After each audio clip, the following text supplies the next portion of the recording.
Welcome to Banking on Community, a podcast for community bankers. This is where we talk about the community banking industry's trends, technologies, issues, challenges, and opportunities.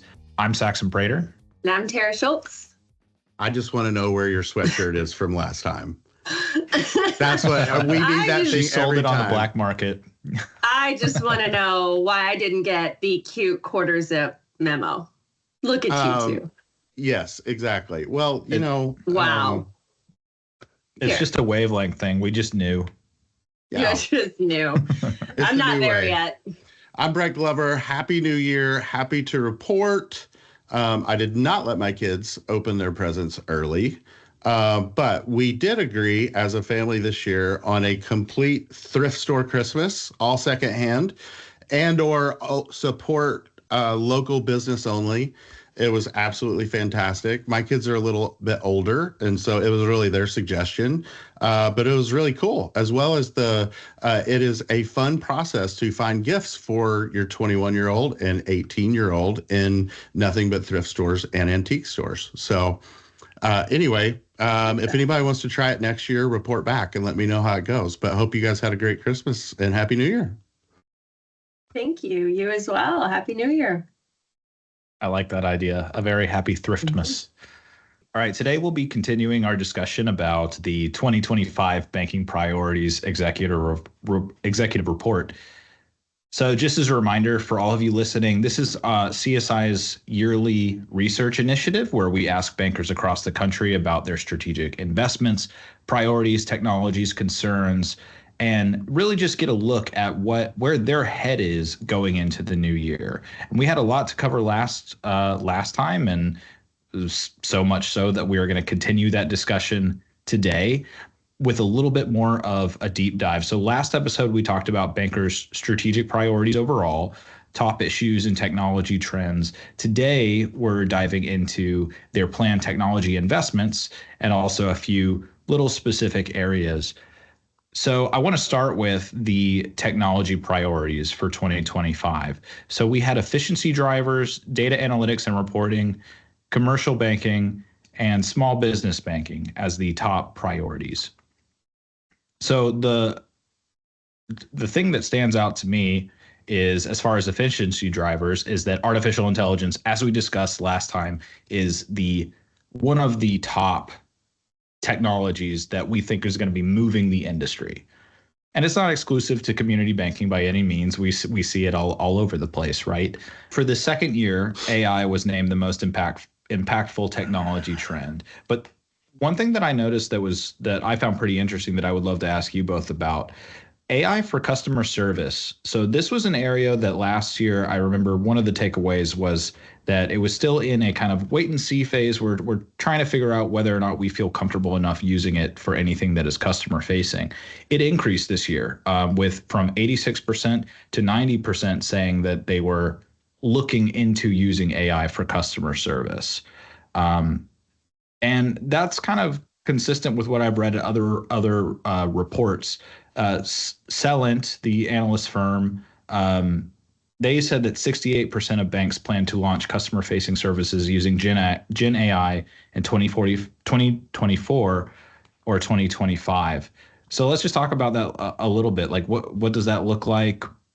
What exactly are we talking about? Yeah, I would love to see that many implement or take steps towards getting to leveraging AI for this type of service. I lean towards a lot of progress will be made in 2025, but with some caution on the banking front of letting it all go to AI, because many haven't taken the initial steps of getting more comfortable with it internally first. But definitely supporting and streamlining, for example, in the area of customer service. Mm-hmm. I saw something I wish I remembered who posted the image, but it was around their experience on Chase's AI support chat. They asked for branch hours, and they continued to receive responses around treasury services. So completely different. They were being sold a product, but they were asking for branch hours. And, so those scenarios bring you back to use the technology internally to create more trust in the product and tech itself within your support centers. first, but I expect to see more investment focus on internal AI to build trust before the customer release and trust. I think we'll see more around internal workflows, policy creation across the industry. But I think it's another really exciting thing is seeing AI to be used for legacy code movement. That could be a game changer in the right scenarios too. Yeah. First of all, I know the exact post you're talking about because I saw it as well, and I absolutely laughed out loud. It was great, but I think when we're talking about this, I think a lot of customers are weighing, and it's a good point that you bring up on internal versus external is, and we've said this not to beat a dead horse, but a community bank is just absolutely focused on customer experience and relationship, right? So I think it's a little bit multifaceted. One is waiting until some of that technology where they can leverage a provider to help them with that gets perfected a little bit more so that they can then decide, okay, what part of our customer service questions do we feel comfortable being answered in that way? Because we want to be so high touch, yet if we could let some of this go, we could even be more high touch in areas where it really matters the most. So I think a lot of folks are just weighing that out in real time as they approach their strategy, but not surprised to see that where it sits, the percentages, and I think it will be very much 2025. We'll see that progress a lot. Yeah, and as I was looking at the numbers, the reason I was so surprised, Brett, you already alluded to this, is community banks, they're known for being customer first, service first, and making sure they don't fall into those horror stories of what you're talking about with Chase giving terrible customer service because they're putting the technology first prematurely, right?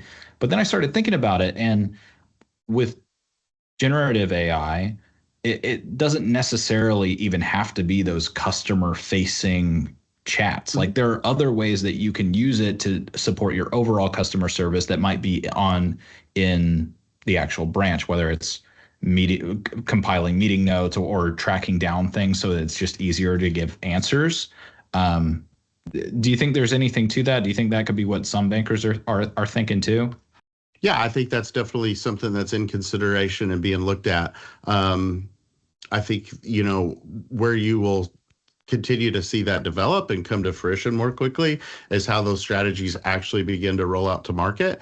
And they can weigh both the positives and negatives, both as well as how they want to approach it individually. Because again, and I know we talk about this a lot here, but every community bank is just a little bit different and is going to have a different approach on what they want to let go, what they want to keep of, what they want to gain automation on the back end. And they feel really good about that to free up folks that are more customer facing. So I think it will definitely play itself out more in 2025.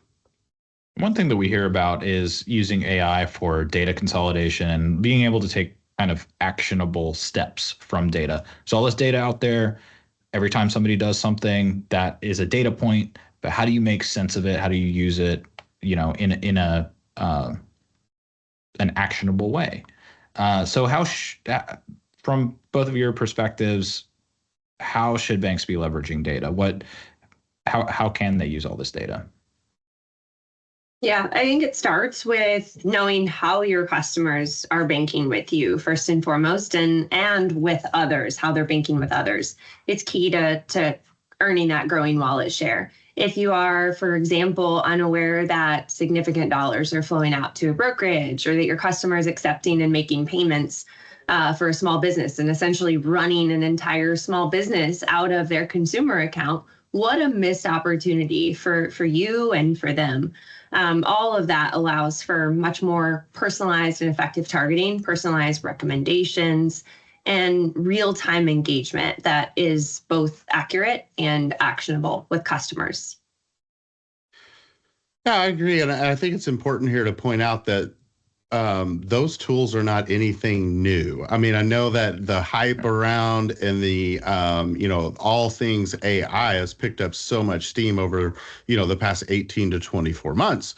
but the ability even for our customers to be able to have not only that kind of data, but that actionable data that Tara was speaking about, which is essentially using machine learning, right? Has been we've had in the marketplace for quite some time, and so understanding what's already at your available to you through a partner that can help you specifically understand your data and make that actionable is not anything necessarily new to 2025, although I think it's definitely being brought up to the surface. So let's talk about open banking and APIs. So, one research report estimated that the total open banking transactions will reach $330 billion by 2027, and having reached $57 billion in 2023. So when we look at the actual data of how banks are planning to use open banking and APIs, we have leveraging APIs for customized workflows at 49%. To me, just a little bit of editorializing, I would say that's the operational efficiency part that we've talked about, making sure that your staff is equipped and can do what they do best faster.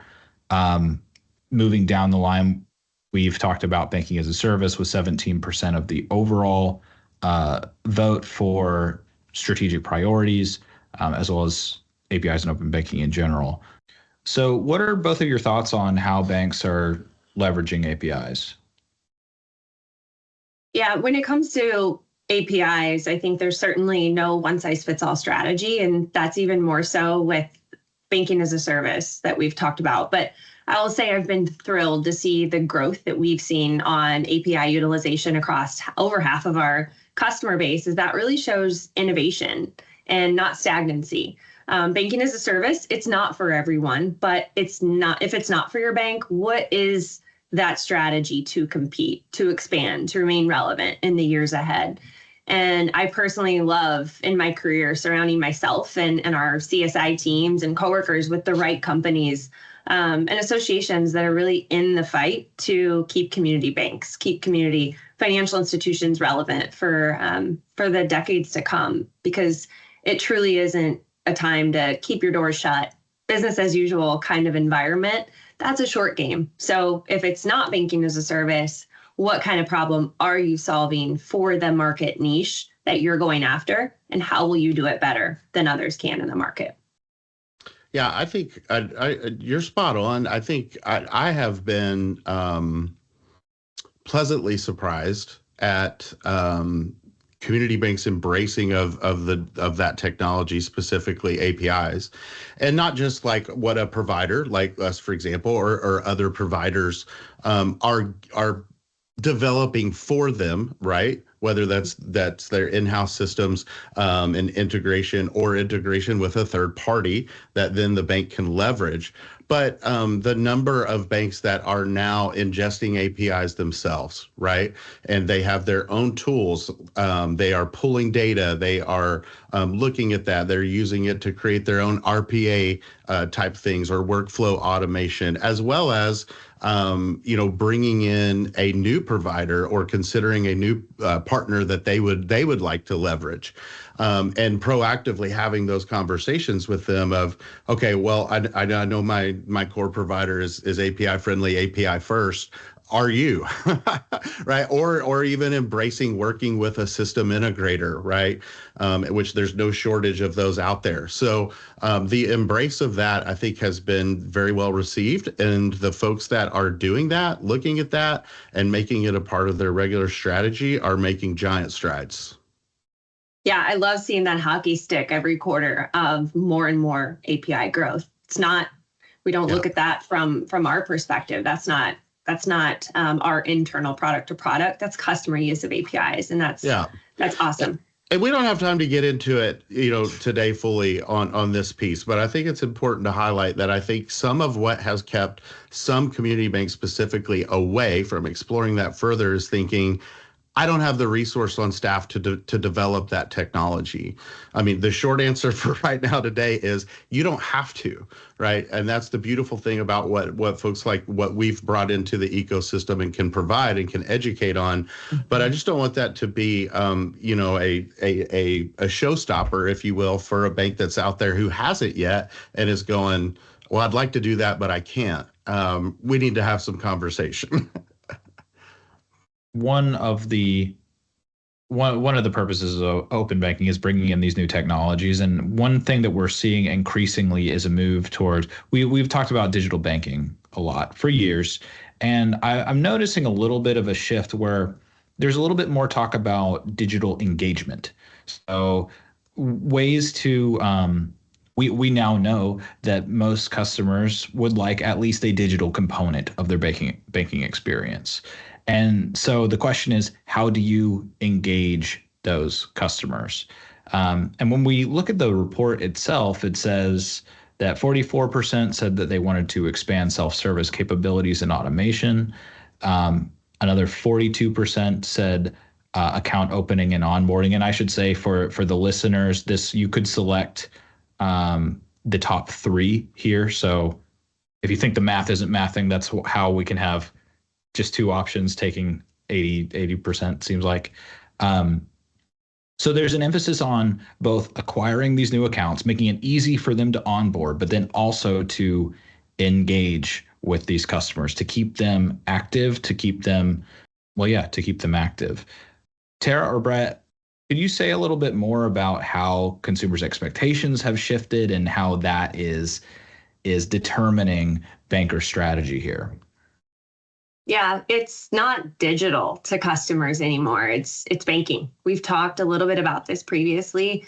The experience isn't driven by the banks anymore. The experience, the speed, the personalization, it's all driven by the other experiences in the consumer and in the small business life. They have that immediate gratification and they expect, the payment access and all of that to be timely to their moment in need. So it's been a major shift over the years, but they don't look to their banking digital app anymore to guide what they want. Other apps outside are determining and enforcing, higher speed, immediate gratification around those things. What do you think, Brett? Well, I think, yeah, definitely. And I think there's a shift when it comes to engaging customers digitally, where in the beginning that was like, oh man, we might lose that high touch that we crave so much. And I really think the shift is, okay, we're meeting our customer where they're at in the world that we live in, right? Like you said, it's not the digital age. Like this is just the expectation, right? This is the way it is. And just because you have a digital engagement does not mean that it's not helpful or relevant or deeply meaningful. The way I look at it and talk to bankers about it too is like, look, I mean, you're offering another avenue, a very important avenue for your customer to engage with you that works the best for them in that moment. Mm-hmm. So for example, like if I've got a high pressing need, and this is what's great about community banks, and I bank with a community bank, and it is, I mean, just, something's on fire, I really need, and I know the right person to talk to, I'm picking up the phone or I'm going in there and I know I can get access, right? And get help immediately. If it's not pressing and maybe I'm driving, or maybe I'm, for whatever reason can't pick up the phone and call, I've just got something else going on. I want to be able to choose that channel to where I can engage digitally and get the help for the less pressing, not a fire situation. So, I mean, it's really, you are offering something that is still meaningful, very, very relevant, and that the customer expects. So I think a lot of shifts have taken place in the way that is viewed. And like, we're not moving away from something, we're gaining something. And it's an important distinction. So let's move over to payments. I found this pretty interesting. Peer-to-peer payments, P2P, this was our top ranked payments priority, followed by digital wallets and real-time and instant payments. So we had peer-to-peer payments at 44%.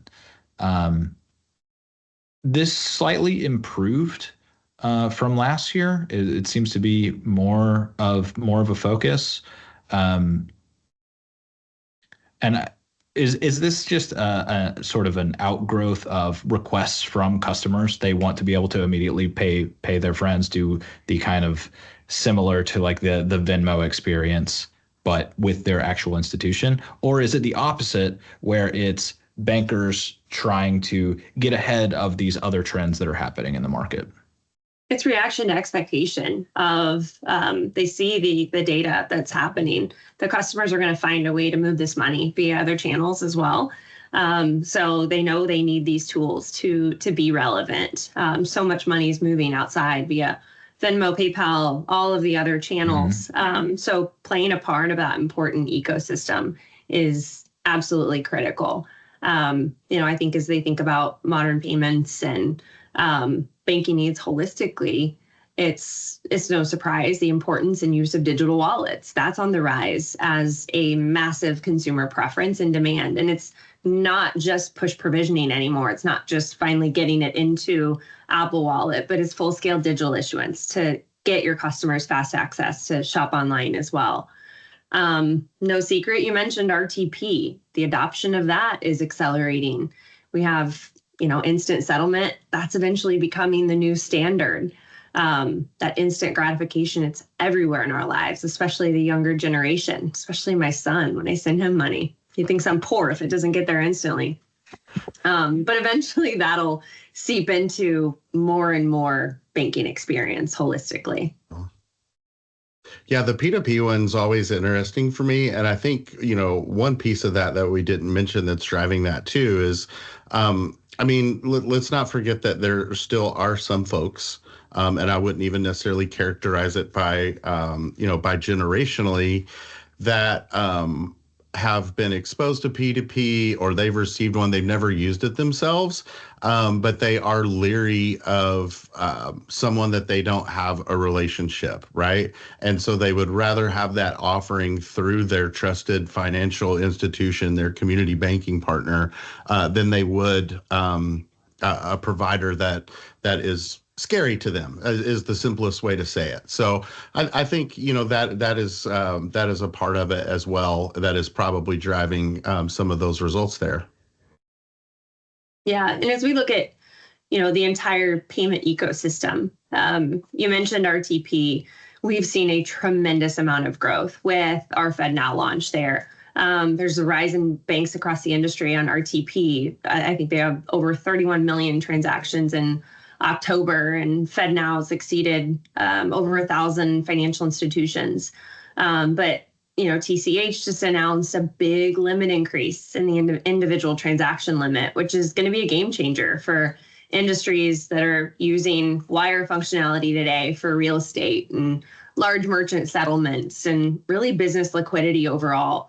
But when we take it back to the customers you're serving and really getting down into the pain points of how you solve the payment problems. One of the coolest use cases that I heard recently, DJ Cedarlin over at Chesapeake Bank, he shared a great story recently on how they're using RTP and FedNow to solve for a true customer pain point in the freight trucking industry. They're getting paid instantly. They're avoiding fuel card and all of that process. So they are removing friction from that business journey process. So what opportunities like that exist with those that you serve in your market? Find the pain and use those channels to expand use cases, because the opportunities are huge ahead for us. I couldn't agree more. I think 2025, and you mentioned FedNow there, and obviously it's still very new, but even the data that is out there from launch date until now and how that's beginning to be adopted is impressive. And I think in 2025, you're going to see some folks really innovate and look at, okay, how can we solve a problem? We have to remember, and I really think on the business side, that's what is going to accelerate that network faster than anything, because there are pain points there.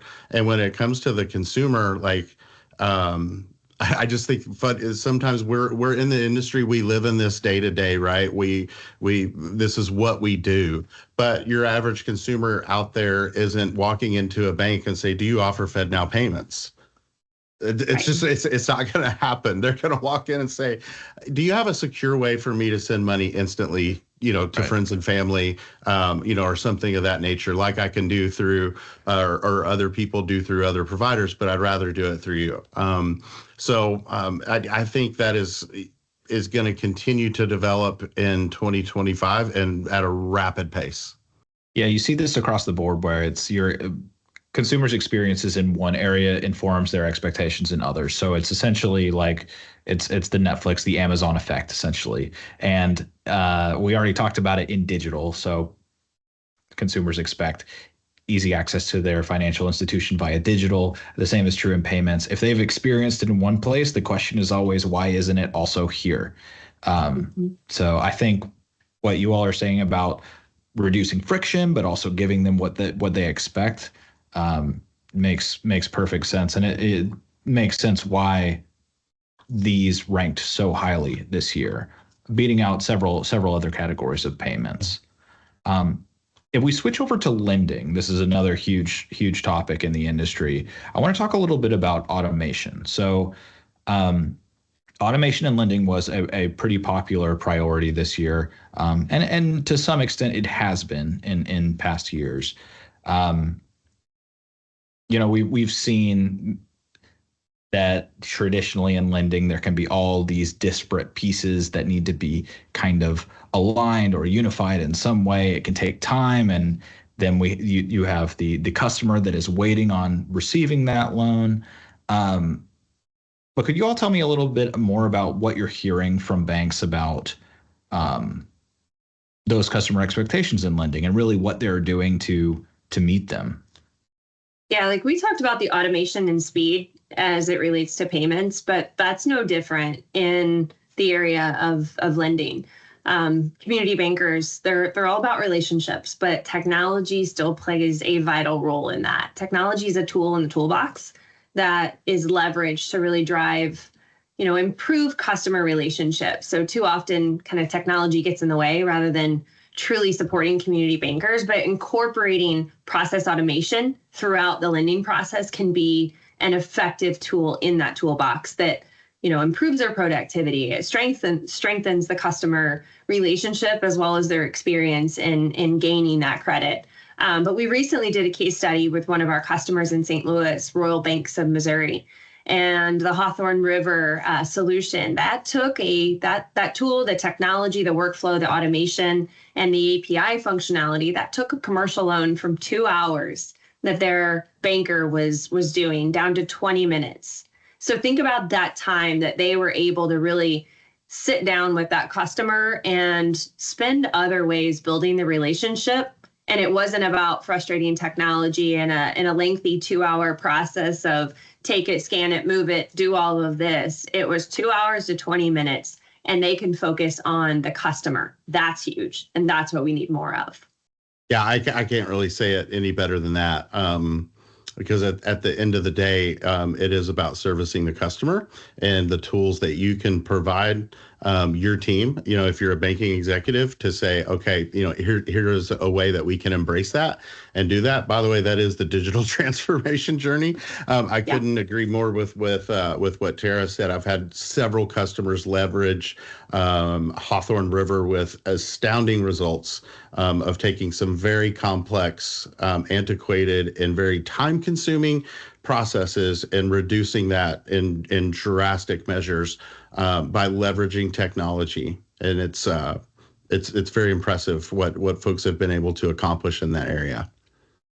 Yeah, I think it's also worth mentioning too that the tools that can aid with intelligent automation and underwriting, it helps banks meet their customers at a time and a moment of need while not overburdening their staff with small dollar loans. How many close the door on those small dollar loans because they cost more than what they make?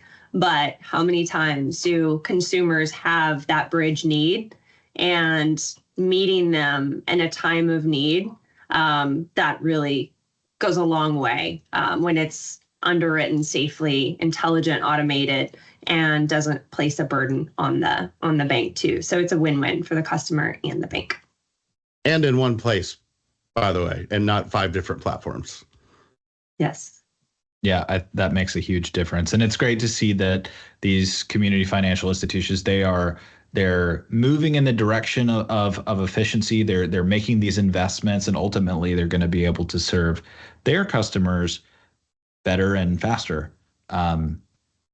So I'm eager to see what, as this year unfolds, what else we hear from these customers, and how these responses are borne out. And we'll leave it there because for the sake of time.